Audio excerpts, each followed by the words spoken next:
राधे राधे राधे राधे राधे राधे। प्रिय मित्रों, अनुमत ज्योतिष केंद्र से आचार्य राजेश। आज का विषय जो है बहुत ही रोचक है। यद्यपि इस विषय में हमने पूर्व में ही चर्चा कर चुके हैं, लेकिन आज जो है चर्चा करते हैं क्योंकि अधिकतर लोग जो है दसम भाव को ही कर्म भाव मानते हैं। यद्यपि दसम भाव जो है क्या सत्कर्म करें या असत्कर्म करें, यज्ञ करें या अयज्ञिक रहें, इन सब विषय के लिए जो है तो दसम भाव का द्योतक होता है। किंतु महर्षि गर्ग, बारह मिहिर आदि सब लोगों ने जो है दसम से ही जो है तो चर्चा की है और उसे जो है हमें समझने की आवश्यकता है। यद्यपि लग्न पर जो है जिसका सर्वाधिक प्रभाव होता है, उस ग्रह के अनुसार ही जो है तो वृत्ति होती है और तभी व्यक्ति निर्णय ले पाता है। वह निर्णय करता है कि क्या करे और क्या ना करे, किस कर्म से हमें अधिक धन की प्राप्ति होगी। तो अधिक धन की प्राप्ति के हेतु हमें कई बातों का जो है तो ध्यान रखना पड़ता है। प्रथम तो यह कि आपके जन्मांग पत्र में, जन्म पत्रिका में दरिद्री योग तो नहीं है, धन प्राप्ति के प्रबल योग हैं कि नहीं, एक तो यह बात जो है तो हमें ध्यान रखनी पड़ेगी। फिर जिस ग्रह के माध्यम से हमें जो है जीविका प्राप्त हो रही है, वह ग्रह जो है कितना बलवान है, कितना सबल है, उसकी सबलता के अनुसार ही जो है हमें कार्य व्यापार आदि में जो है उसी प्रकार से, उसी के अनुमान, उसी के तहत जो है तो धन की प्राप्ति होती। यद्यपि लग्न से हम जब विचार करते हैं तो लग्न का जो दसम भाव होता है, क्योंकि दसमस्त जो ग्रह होता है उसका प्रभाव 100% लग्न में पड़ता ही पड़ता है और सर्वाधिक पड़ता है। ठीक केंद्र में जो है सर्वोपरि है, बलवान है लग्न, इसलिए दसमस्त ग्रह का प्रभाव जो है सर्वोपरि पड़ता है। तो लग्न से हम विचार करते हैं तो शारीरिक श्रम के द्वारा, शारीरिक परिश्रम से हम जो है कितना धन प्राप्त कर सकते हैं, इस बात का जो है तो हमें प्रमाण मिलता है। दूसरा, हम चंद्रमा से जब देखते हैं तो मानसिक वृत्ति के द्वारा हमारा कार्य कैसे चलेगा और क्या उत्पत्ति होगी। सूर्य की प्रबलता से अगर हम दसमस्त ग्रहों का विचार करते हैं तो हमें आत्मा की प्रबलता से, मतलब आत्मोत्पत्ति से जो है हमें कार्योत्पत्ति जो है तो प्राप्त होती। तो तीनों से जो है तो प्रायः विचार करना चाहिए। यद्यपि महर्षि गर्ग, पाराशर आदि, बारह मिहिर आदि, इन सब ने जो है तो चर्चा यह की है कि लग्न और चंद्रमा से यदि दसमस्त कोई ग्रह हो तो उस ग्रह के अनुसार जो है हमें वृत्ति प्राप्त होती। तो प्रथम तो यह देखना चाहिए कि दसमस्त कौन से ग्रह हैं और वह ग्रह किस प्रकार की वृत्तियां जो है हमें देते हैं। मान लीजिए लग्न से या इन तीनों में से किसी एक से दसम में यदि सूर्य स्थित है तो वह सूर्य हमें पैतृक संपत्ति, पितृकुल से संपत्ति प्राप्ति में जो है तो सुगमता प्रदान करेगा और पराक्रम से धन अर्जित कराएगा। और यदि सूर्य दसमस्त हो तो यह भी प्रमाणित हो जाता है कि इस वृत्ति का जन्म जो है दिवार्ध हुआ है, क्योंकि यह स्थिति जो है दिवार्ध, निषार्ध, ढाई घटी के मध्य में जो है तो हमें प्राप्त होती है और प्रायः इस काल में जो वृत्ति जन्म लेता है वह राजा और धनी होता है। यदि दशमस्थ चंद्रमा हो तो माता के द्वारा जो है उस व्यक्ति को जो है धन की प्राप्ति होती है। यदि दशमस्थ मंगल हो शत्रुओं के द्वारा शत्रुओं के ऊपर विजय प्राप्त करके अर्थात पराक्रम के द्वारा धन की प्राप्ति होती। यदि बुध हो तो मित्रों के द्वारा, यदि बृहस्पति हो तो भाई के द्वारा, और यदि शुक्र हो तो किसी स्त्री के द्वारा धनाढ्य स्त्री के माध्यम से जो है तो धन की प्राप्ति होगी। और यदि कदाचित शनि हो तो सेवक वृत्ति के द्वारा किसी सेवक के द्वारा जो है धन की प्राप्ति होगी। किंतु यदि दशमस्थ कोई ग्रह ना हो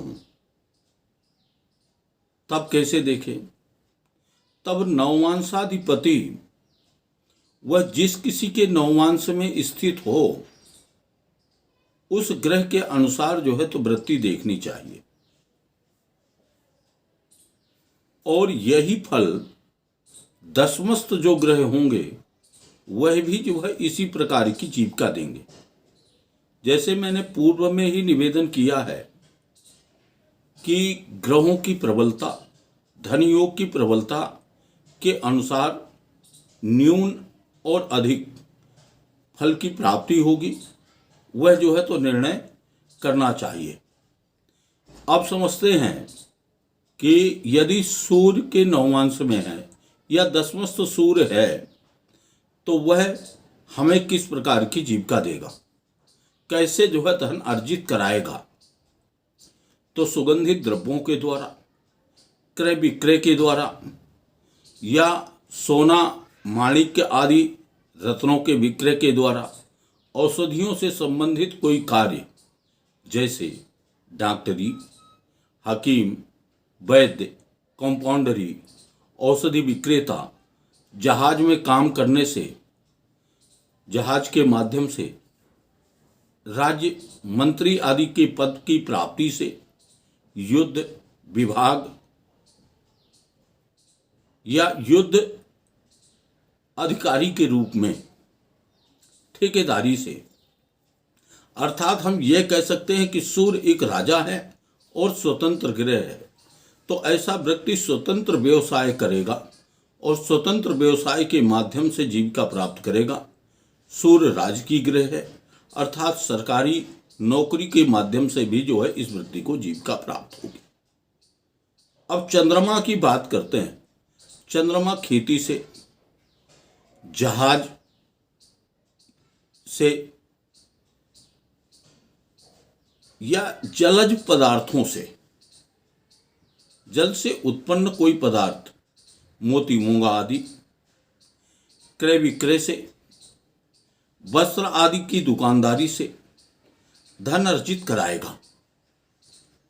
मंगल हमें धातुओं का क्रय विक्रय, अस्त्र शस्त्र, कलपुर्जे आदि के जो है तो माध्यम से व्यवसाय देगा, जिसमें अग्नि की प्रधानता हो, अग्नि क्रिया की आवश्यकता हो, जैसे आतिशबाजी, इंजीनियरिंग, ओवरसीज आदि के माध्यम से, युद्ध विभाग में या पुलिस सेना विभाग में, साहस पराक्रम से संबंधित कार्यों में, जिसमें शारीरिक पुरुषार्थ ज़्यादा हो, जैसे सर्कस, तमाशा आदि, फौजदारी के मामलों में,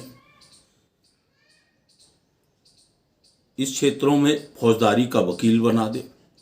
पराये धन को लूटने की प्रवृत्ति भी जो है तो मंगल देता है। ऐसा व्यक्ति डाकू आदि के माध्यम से इससे भी जो है तो धन अर्जित करता है। बुध यदि जो है हो तो लेखक वृत्ति से, बौद्धिक क्षमता से, कवि, गणितज्ञ, ज्योतिषी, वेद शास्त्रों के अनुसार अध्ययन करने से, पुरोहित कर्म से, धर्म संबंधी व्याख्यान से, चित्रकारी, शिल्पकारी आदि तथा स्वर्ण विक्रेता के रूप में भी धन की प्राप्ति होती है। बृहस्पति इतिहास पुराण आदि के पठन से, धर्मोपदेश से, धार्मिक संस्थाओं के निरीक्षण आदि से, उसकी प्रधानता प्राप्त करने से, हाई कोर्ट में वकील अथवा जज, मुंशी आदि के काम से जो है तो धन प्राप्त कराएगा।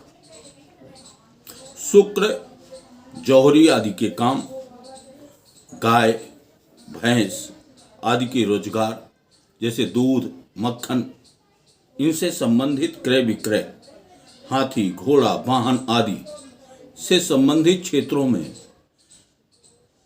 तथा होटल व्यवसाय, भोजन का प्रबंध, भोजनालय का कोई प्रबंधक हो जाए, फलों के माध्यम से, फलों के रस आदि के क्रय विक्रय से या किसी स्त्री के संपर्क से हमें जो है तो जीविका प्रदान कराएगा। और यदि जो है शनि दशमस्थ हो तो वह कास्ट, क्रय विक्रय, मजदूरी, मजदूरों की सुपरवाइजर या सरदारी से, शारीरिक श्रम के संबंध से, फौजदारी आदि अदालत के मामलों से, डिप्टीगिरी, वकालत या मुख्तारी आदि आपस में लड़ा करके और उनके माध्यम से अपने स्वार्थ की सिद्धि करेगा, क्योंकि शनि एक स्वार्थी ग्रह है। अब इनमें न्यूनता और अधिक, यह जो है आप समझ सकते हैं। यदि मान लीजिए कि कुंडली में धन योग प्रबल हो तो व्यवसाय हमें जो है वह नवमांश अधिपति यदि शनि की नवमांश में स्थित हो तो वह उत्तम रोजगार देगा, जबकि शनि न्यून छोटे रोजगार देता है। किंतु यहां जो है अगर वह शनि के नवमांश में भी हो और धन की प्रबलता हो तो वह हमें उत्तम रोजगार देगा। उसे व्यक्ति को जो है तो डिप्टी कलेक्टर बना सकता है, बैरिस्टर बना सकता है, वकील बना सकता है, जज बना सकता है।